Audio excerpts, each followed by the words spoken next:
UPSC clear करके पदों पर बैठे हैं, उनके अंदर मैंने असंतुष्टि देखी, आनंद का अभाव देखा।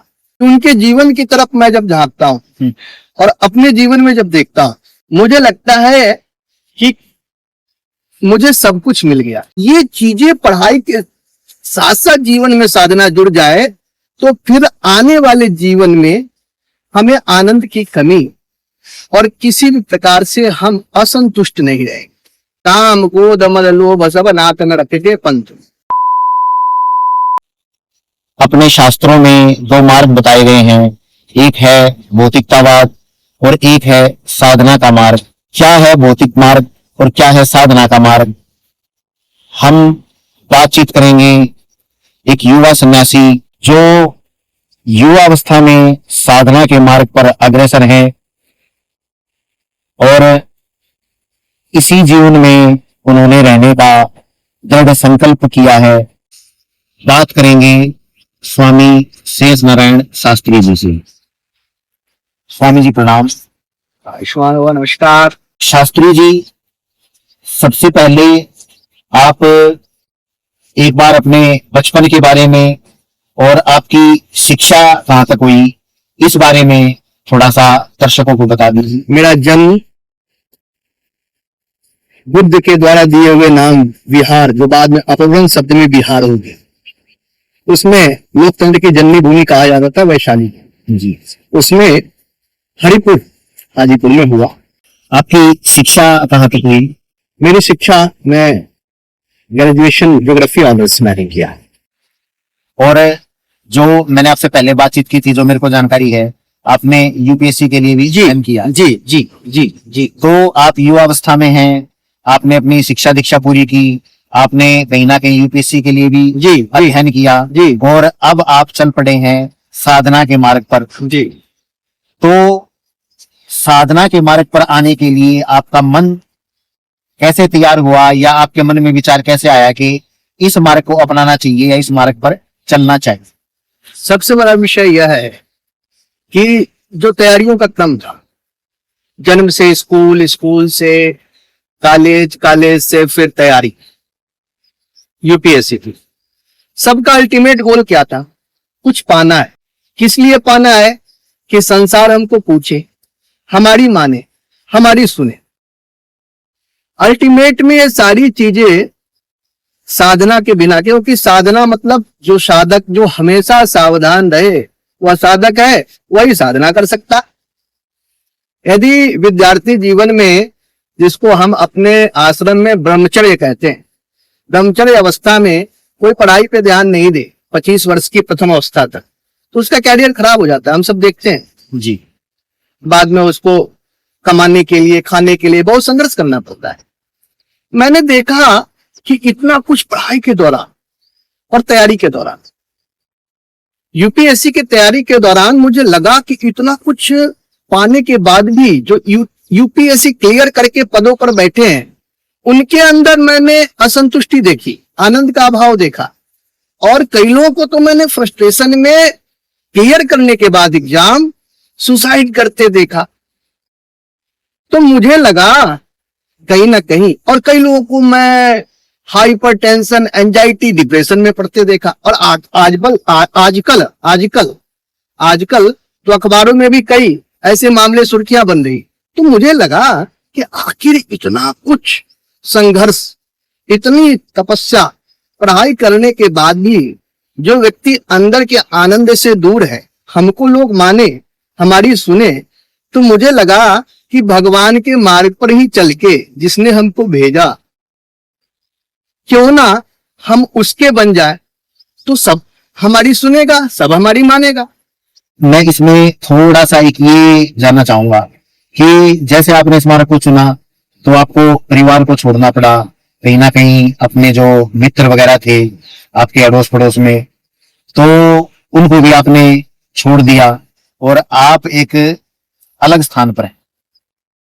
तो ये कहीं ना कहीं आपको थोड़ा सा चुनौतीपूर्ण लगा या नहीं लगा? हाँ बिल्कुल, अनमैरिड रहना और फैमिली लाइफ से दूर रहना और अपने दोस्तों को खोना, उनकी सोसाइटी को खोना, वो दिन याद आते हैं, लेकिन मुझे लगता है कि उनके जीवन की तरफ मैं जब झांकता हूँ और अपने जीवन में जब देखता हूँ तो मुझे लगता है कि उनके जीवन में धन तो है, शोहरत तो है, कोठी तो है, चकाचौंध तो है, लेकिन जो हमारे पास शांति है, संतुष्टि है, मुझे लगता है कि मुझे सब कुछ मिल गया। इस बात से मुझे संतुष्टि है। इस रास्ते पर चलते हुए आप क्या क्या सकारात्मक परिवर्तन महसूस कर रहे हो? मुझे लगता है कि ये पैसे के पीछे, पोस्ट के पीछे, पद के पीछे, शोहरत के पीछे, नाम के पीछे, पढ़ाई लिखाई, तैयारी और बिजनेस, पता नहीं क्या क्या हम करते हैं। मुझे लगता है कि अंदर से यदि हमें संतुष्टि नहीं, अंदर से आनंद नहीं, खुशी नहीं, जॉय नहीं, हैप्पीनेस नहीं, तो फिर हम जिंदगी यदि जीना नहीं सीख पा रहे तो सब कुछ व्यर्थ है। मुझे लगा साधना के मार्ग में और पढ़ाई के दौरान जो आनंद था और अभी जो आनंद है, मुझे लगा कि ये चीज ज्यादा जरूरी है जीवन में। साधना, एक विद्यार्थी पढ़ने वाला, तैयारी करने वाला, यदि प्रारंभ में ही माता पिता उसे साधना से जोड़ दे, छोटी छोटी चीज, ओम चैंटिंग, गायत्री चैंटिंग, थोड़ा सा व्यक्ति को ध्यान का अभ्यास, थोड़ा सा प्रकृति से मिलना, उनसे प्रेम सीखना, जो दुनिया के प्लास्टिक प्रेम में हम उलझे हैं, ये प्रारंभ से हमारे जीवन में आ जाए तो मुझे लगता है उसी समय से जो आज हम युवाओं में एक डिजॉर्डर देख रहे हैं, एंजाइटी का, डिप्रेशन का, सुसाइड का, वायलेंस का और एक कंपटीशन का, जेलस का, और आपस में तो लोग अब मर्डर्स भी कर रहे हैं, ये भी सुनने में आ रहा है।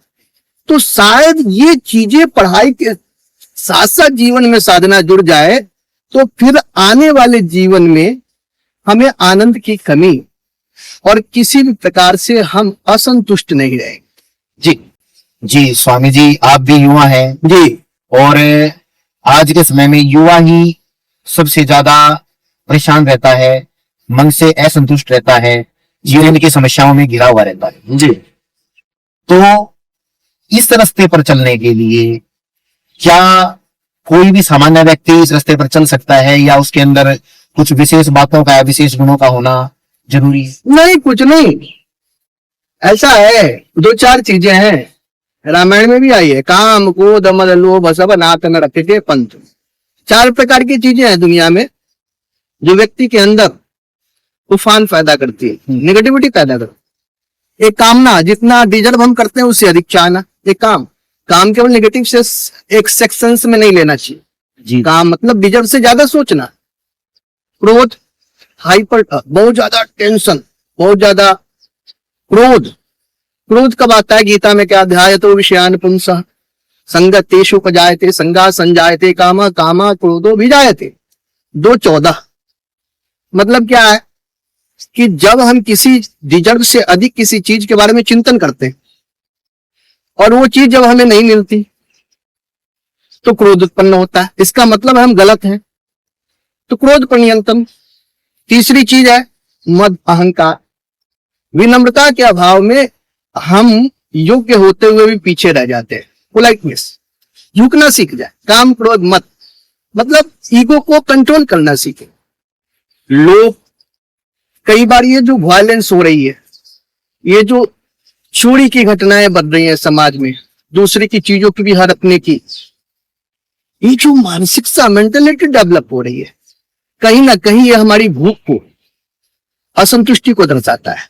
ये 4 चीजें एक ही मार्ग है कि हम सत्संग से जुड़ जाए। सत्संग मतलब क्या कि हम साधना से जुड़े, नाम जप से जुड़े, और जब हम भगवान का स्मरण शुरू करते हैं ना तो ये चारों चीजें आप अनुभूति करेंगे। आपको मैं सच्ची बता रहा हूं, सच्ची बता रहा हूं श्रीमान जी नारायण, आप 40 दिन भगवान के नाम का जप निरंतर, कंटिन्यूअस, लेकिन कंटिन्यूअस भगवान का निरंतर 36 से 40 मिनट जप करके 40 दिन में आप देखेंगे ये 4 विकार के कारण जो समाज में युवा वर्ग भटक रहा है, अंधेरे में जा रहा है, 40 दिन के बाद उसको लगेगा कि हम सही ट्रैक पर हैं और उसके जीवन में आनंद भी प्राप्त होगा, उसको संतुष्टि भी मिलेगी और वो जो चाहेगा ना, उसको अंदर से इतना पावर डेवलप, अंदर से इतनी शक्ति आ जाएगी तो बिना किसी को नुकसान पहुंचाए और स्वयं को नुकसान पहुंचाए। 2 समस्या है समाज में, एक स्वयं को हम नशे के द्वारा नुकसान पहुंचा रहे हैं, एक्स्ट्रा मैरिटल अफेयर भी हिंसा का कारण बन रहा है। शादी के बाद दूसरे से संबंध, आप कुछ भी कर लो, कितना पूजा पाठ कर लो, यदि आपके जीवन में एक्स्ट्रा मैरिटल अफेयर है तो उसकी निगेटिविटी कहीं ना कहीं, आप कितना भी छिपा के करो, उसकी निगेटिविटी आपको कहीं ना कहीं आपके जीवन में बवंडर खड़ा करेगी। दूसरा, युवा वर्ग जो कहीं ना कहीं अफेयर में पड़ जाता है, यदि ये चारों चीजों को हम भगवान से सुमिरन करके जोड़ ले तो इतनी शक्ति आ जाएगी कि हमको सही और गलत में चुनाव करना हम सीख जाएंगे, हमारे अंदर इतना सामर्थ्य आ जाएगा और उसके बाद विवेक से हम काम करेंगे और भगवान की कृपा से ना तो हम स्वयं को नुकसान पहुंचाएंगे और दूसरे को नुकसान पहुंचाए बिना हम कैसे प्रगति की ऊंचाइयों को छू सकते हैं, इतना सामर्थ्य आ जाएगा साधना से, भजन से, नाम जप से, भगवान के स्मरण से, नारायण के स्मरण। जी, बेहतरीन आपने जो बातें बताई मार्गदर्शन के लिए। मैं इसी में बस थोड़ा सा जोड़ना चाहूंगा कि युवा जो हैं वो परेशान हैं अपने जीवन में विभिन्न प्रकार की समस्याओं को लेकर, तो वो कैसे इस मार्ग पर अग्रसर हो सकते हैं। कुछ ऐसे भी हैं कि जो जुड़ना चाहते हैं लेकिन जुड़ नहीं पा रहे, और कुछ ऐसे हैं कि वो अपने मन को कहीं ना कहीं समझा नहीं पा रहे। देखिए, फेथ का भाव है, विश्वास का भाव। हमारे जीवन में जब किसी के प्रति विश्वास नहीं हो, माता पिता को हमने देखा नहीं, माता पिता जन्म देने वाले होते हैं, लेकिन जब उनके प्रति हम विश्वास करके हर एक चीजों को मानते हैं तो हम सेफ महसूस करते हैं। ठीक उसी प्रकार साधना का मार्ग एक कंटिन्यूस प्रोसेस, चाहे वो ध्यान का मार्ग हो, चाहे वह योग का मार्ग हो, चाहे वो व्यायाम का मार्ग हो, चाहे वह प्रकृति के बीच में प्रकृति से जुड़ने, भगवान के सामने भगवान के दर्शन, ये कंटिन्यूअस प्रोसेस है, एक ओरा रिफ्लेक्शन साइंस है। युवा इस मार्ग से जुड़ सकता लेकिन वो कंटिन्यू नहीं रह पाता। जिस प्रकार युवाओं के अंदर नशे की तरफ, सौंदर्य की तरफ, एक तरफ से कहा जाए तो चकाचौंध की तरफ, एक तरफ से कहा तो हाई सोसाइटी अपनी ईगो को बढ़ाने में लगे हैं, उसमें कंटिन्यूअस कर रहे हैं और कंटिन्यूटी का परिणाम क्या, पूरा जीवन दे देते हैं। अंत में क्या मिलता, असंतुष्टि, परिवार में बिलगाव, कलह, डिप्रेशन, एंजाइटी, हिंसा, वायलेंस, कंपटीशन। आप 40 दिन, 1 वर्ष तक वही ऊर्जा भगवान के सामने अर्पित करो, अपनी निगेटिविटी, और भगवान के ओरा, चाहे वो नाम जप के माध्यम से, नित्य मंदिर में जाने के माध्यम से, सत्संग के माध्यम से, किसी श्रेष्ठ संत जिनसे आप संतुष्ट हैं, प्रसन्न रहते हैं, उनके चरणों में बैठ के आप कम से कम, मैं 1 वर्ष की बात नहीं करता, 40 दिन करके देखो, 42 दिन करके देखो, पक्का रिजल्ट मिलेगा। अंतिम मैं आपसे बात जानना चाहूंगा, युवा जो इस दिशा में रास्ता खोज रहे हैं, इस रास्ते पर भी कहीं ना कहीं चलना चाह रहे हैं, तो वो कैसे अपने आप को इस रास्ते पर आगे बढ़ाएं और किस प्रकार से वो अपने जीवन में इस रास्ते पर चल करके परिवर्तन कर सकते हैं, आपकी तरफ से कोई संदेश? बिल्कुल, कंटिन्यूटी, कंटिन्यूटी, कंटिन्यूटी, क्वांटिटी कम हो, कंटिन्यूटी हो। कुछ नहीं, आप ओम का चैंटिंग सुबह सुबह 40 दिन करके कंटिन्यू 108 टाइम्स देखो, देखो कितना बड़ा पॉजिटिव। मेरे कहने का मतलब यह है नारायण कि क्वांटिटी कम हो, कंटिन्यूटी होनी चाहिए। जिस प्रकार 1 बूंद जहर हो, चाहे 1 बोतल जहर हो, आदमी को मारने के लिए काफी है। ठीक उसी प्रकार यदि अच्छी चीज की कंटिन्यूटी थोड़ी भी है, क्वांटिटी थोड़ी भी है, लेकिन वो कंटिन्यू है, बहुत बड़ा परिवर्तन आ सकता है, बहुत बड़ा परिवर्तन, बहुत बड़ा परिवर्तन। तो मेरे कहने का मतलब ये है, और दूसरा विषय ये है कि कंटिन्यूटी के साथ साथ युवा ये समझे और समझने का प्रयास करे। आजकल सोशल मीडिया के माध्यम से, आजकल अखबारों के माध्यम से, आजकल पत्रिकाओं के माध्यम से काफी अवेयरनेस आई साधना के विषय में, भजन के विषय में, नाम जप के विषय में। तो उसको वो करना शुरू करे बिना तर्क के, क्योंकि तर्क युवाओं में ज्यादा बढ़ रहा है। और जब तक किसी चीज को हम आजमाते नहीं, मैं केवल 40-42 दिन की बात कर रहा हूं, इसलिए युवा पहले इसमें कुछ जा तो नहीं रहा, कोई इन्वेस्टमेंट तो नहीं है, केवल भगवान का नाम ही स्मरण तो करना है। 2-2, 4-4 घंटे मोबाइल पर, फेसबुक पर टाइम हम खराब कर रहे हैं अपना। और यदि साल में जोड़ा जाए तो 4-12 कितने 100 घंटे हो जा रहे हैं, शायद 1000 घंटे से कितने।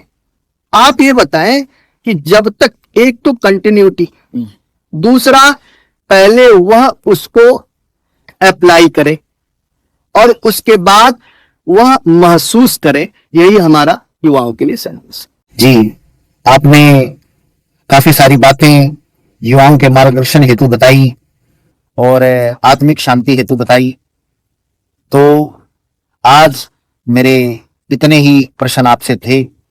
अगर आगे कुछ प्रश्न हमें मिलते हैं, कुछ हमारे प्रश्न बाकी रह जाते हैं जी, तो दोबारा से आपसे फिर अगले एपिसोड में बातचीत। बस एक बात मैं जरूर आपके माध्यम से संदेश देना चाहूंगा